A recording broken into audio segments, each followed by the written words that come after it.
សួស្តីអ្នកនរគ្នាថ្ងៃនេះខ្ញុំមកបង្ហាញអ្នកនរគ្នាអំពី command line នៅលើលក្ខណៈបន្តទៀតតើតើនឹងការ combine តើតើនឹងការ compress អញ្ចឹងណាដើម្បី combine វាយើងប្រើថាហ្នឹងយើង combine បានតែ combine ទេយើងប្រើ gzip យើង combine វាផងយើង compress វាផងបើ gzip យើងបានតែ compress ទេហើយ bzip2 ក៏យើងបានតែ compress គ្នាបើយើងប្រើថាដក gz នេះមានន័យថាយើង combine វាផងហើយនឹងយើងប្រើវាជាមួយ gzip យើង combine និង compress វាជាមួយគ្នាហើយកន្លែងថាដក bz2 នេះក៏ដូចគ្នាយើង combine វាហើយនឹងយើងធ្វើការ save វាដោយយើងប្រើនៅ keyword bz2 អូខេអញ្ចឹងយើងចូលនៅ command line របស់យើងមកទៅជាបន្តខ្ញុំ login មកខ្ញុំ login ជា user ខ្លួនខ្ញុំបាយ password របស់ខ្ញុំដាក់មកឥឡូវខ្ញុំ login បានហើយតមកយើងបង្កើតនៅ directory មួយមក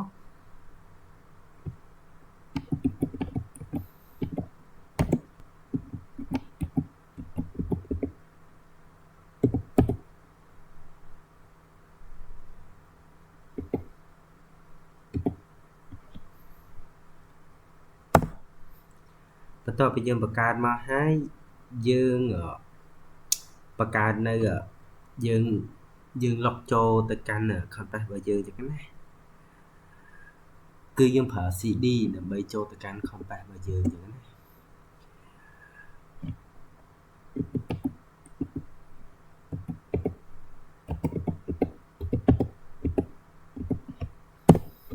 ឥឡូវយើងចូលមកកាន់ compress របស់យើងហើយបន្ទាប់មកយើងបង្កើតនៅ file ក្នុងហ្នឹងដែលយើងប្រើ keyword attach ដើម្បីបង្កើតនៅ file ក្នុងហ្នឹងចឹងណា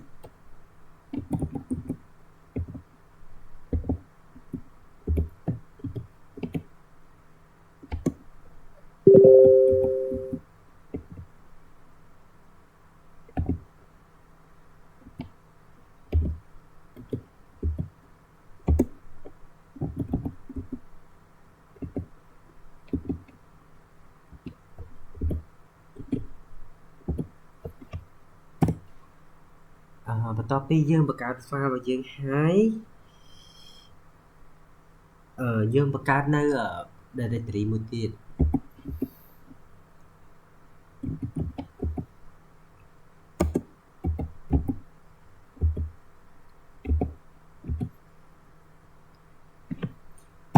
យើងបង្កើតនៅ directory node បន្ទាប់មកគឺយើងបង្កើត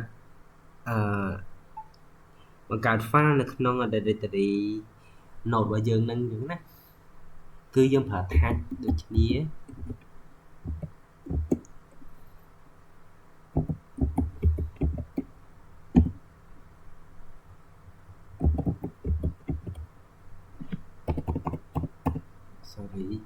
លេខ id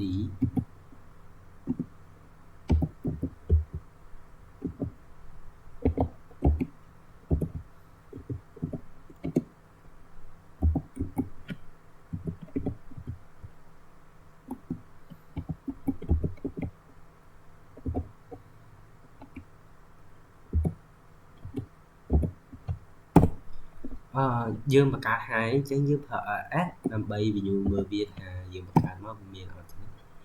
នេះខ្ញុំបង្កើតមកហើយនេះគឺវាមានហើយនេះ node ដែលខ្ញុំបង្កើតអញ្ចឹង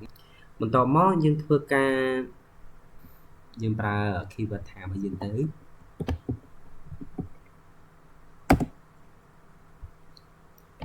ថាយើងប្រើ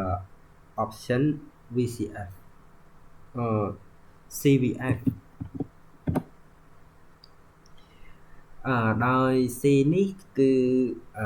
ស្មើនឹង create v នេះវាសូយើងចង់ធ្វើអីហើយសម្រាប់ s នេះគឺជា file គឺជា file ឈ្មោះរបស់យើងចឹងណា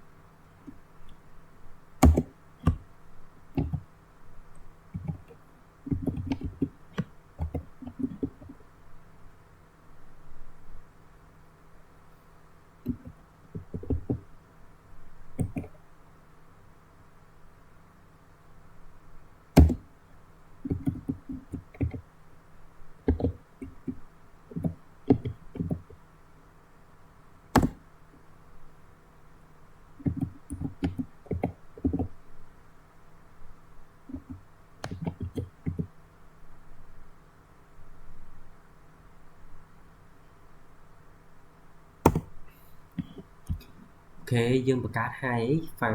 môi phà tí nứng mình tọt mó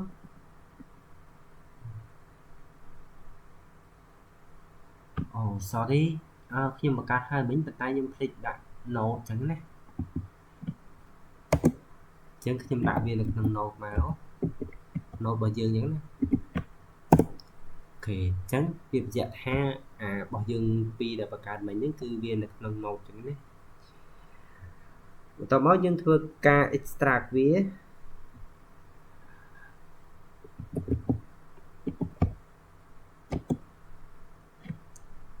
option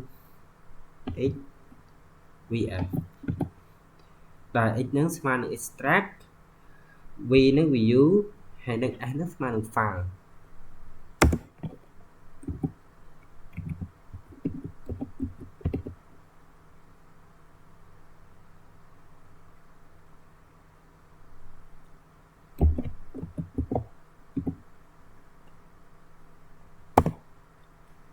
ok khởi nhảyបន្ទាប់ពី extract មកយើងចូលទៅមើលនៅ file របស់យើងថាវាមានអត់ចឹងណាគឺយើងប្រើ ls ដើម្បីមើលវាចឹងណាអូខេនេះគឺជាថារបស់យើងដែលបង្កើតមិញគឺ my file គឺវាឃើញហើយ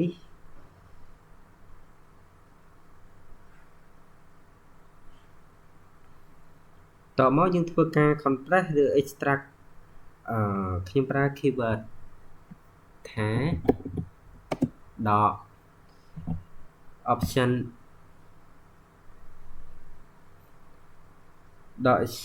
x xvf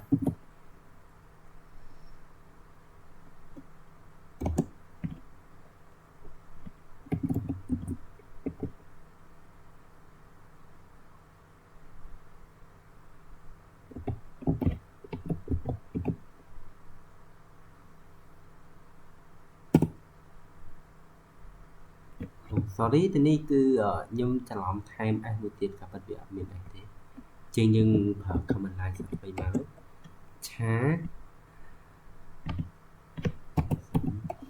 option hvf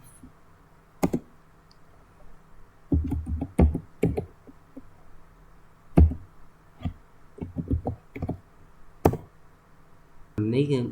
មានន័យថាវាដូចគ្នាអញ្ចឹងវាត្រឹមត្រូវហើយអញ្ចឹងយើងប្រើ command line បន្ទាប់មកគឺ 10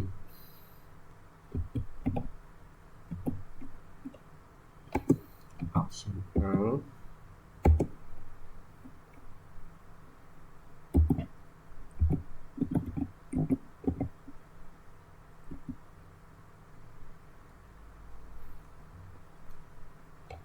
ដក 10 ទៅយូរមក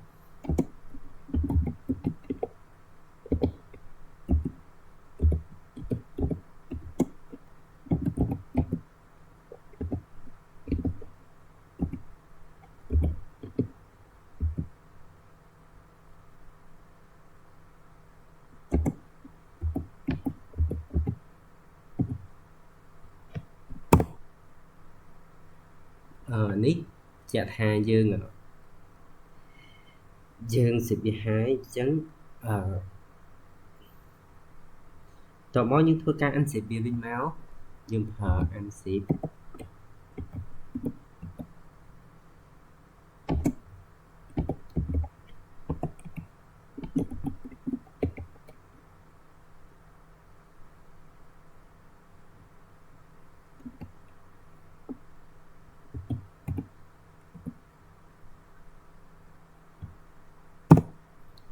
កន្លែងនេះគឺយើង verify ចង់ដាក់វាជា archive អញ្ចឹងខ្ញុំអត់ដាក់ទេអញ្ចឹងខ្ញុំយក no មកទៅខ្ញុំប្រើតែបាន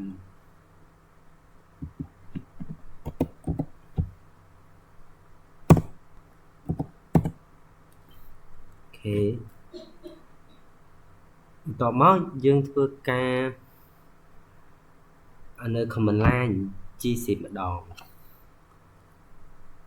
អញ្ចឹងយើងចូលមកដាក់ g10 យើងមក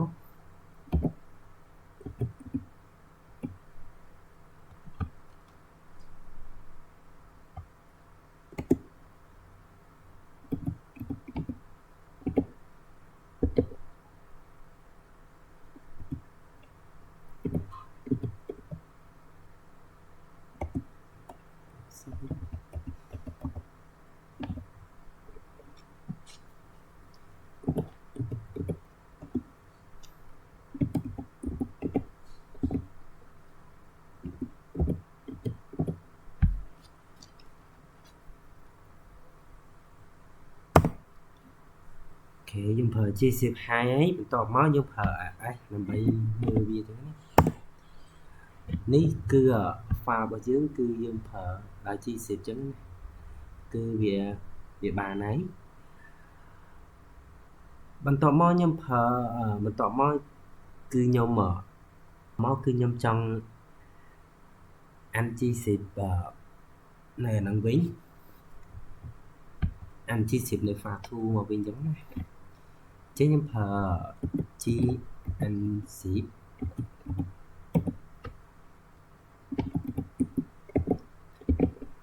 យើងបញ្ចូលនៅ file ដែលយើងចង់អាន 10 មកអូ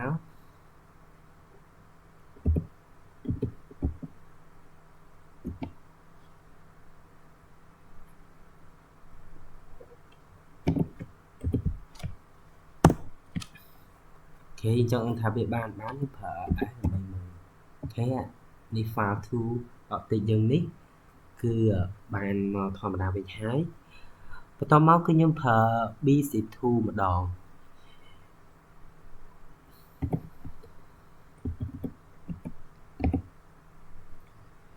BC2 មកគឺយើង zip អា file 2យើងមិញ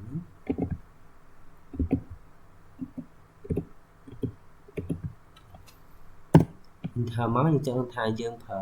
BC2 បានអត់យើងប្រើ S ដើម្បីមើលវានេះគឺជា file ទី2យើងនេះគឺបានទេនេះគឺយើងប្រើ BC2 ហើយតមកយើងធ្វើការ BNC2 វិញគឺយើងប្រើ BNC2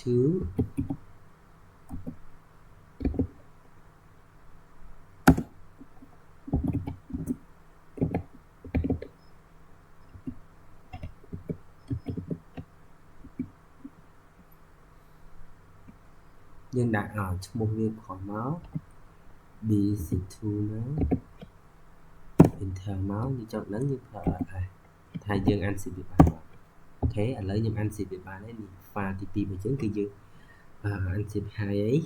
តមកយើងតេស្តវាមើលគឺយើងប្រើ command line ទៀត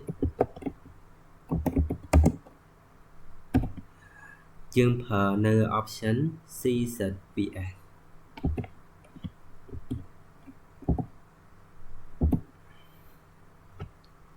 ដោយ C ហ្នឹងស្មើនឹង create Z ហ្នឹងស្មើនឹង zip V ហ្នឹងប្រើនឹងគឺ view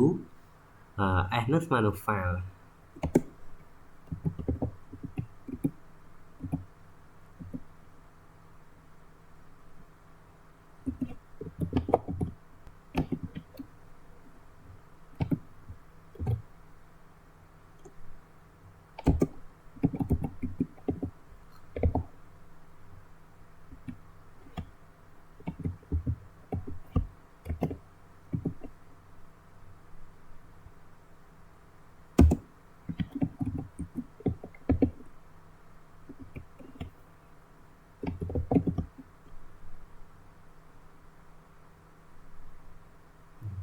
sorry តនេះខ្ញុំច្រឡំថា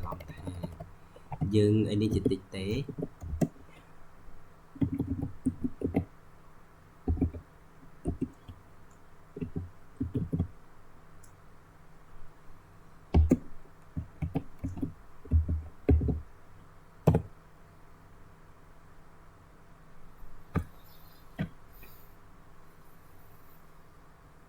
នេះវាបញ្ជាក់ថាវាមាននៅក្នុង directory ទេអញ្ចឹងយើង combine ចូលគ្នាហើយអញ្ចឹងយើងប្រើ S ដើម្បីមើលវាអញ្ចឹង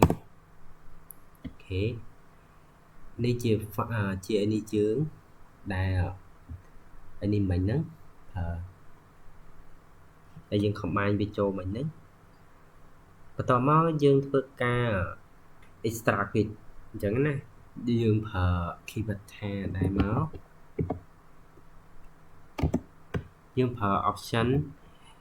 XZVS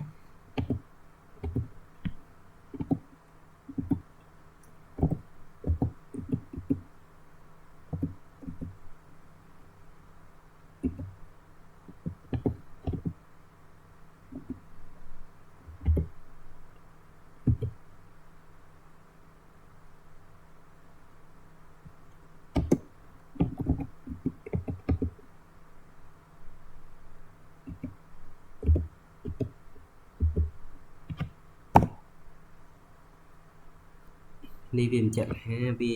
អត់មានទេfile to ទីនេះយើងប្រើ s ដើម្បីមើលវាមកបន្តមកយើងប្រើថា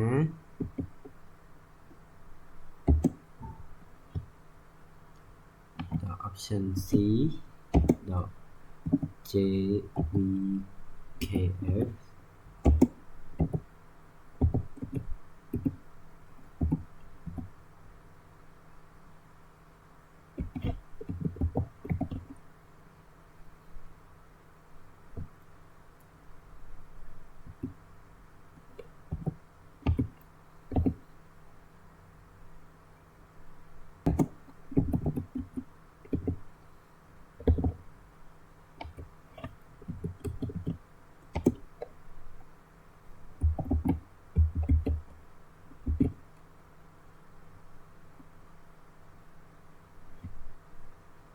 យើងដើម្បី combine វាចូលគ្នាហ្នឹងប៉ុន្តែឥឡូវអា file ហ្នឹងគឺអាច combine ចូលទេ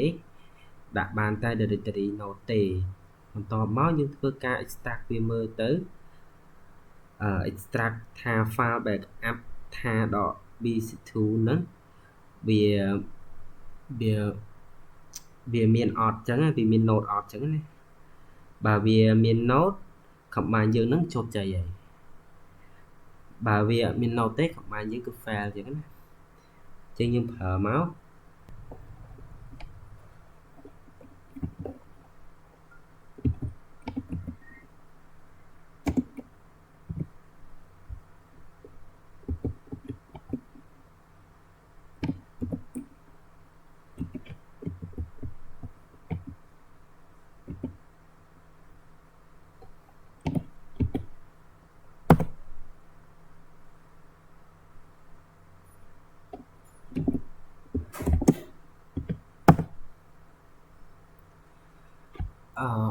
អានេះគឺវា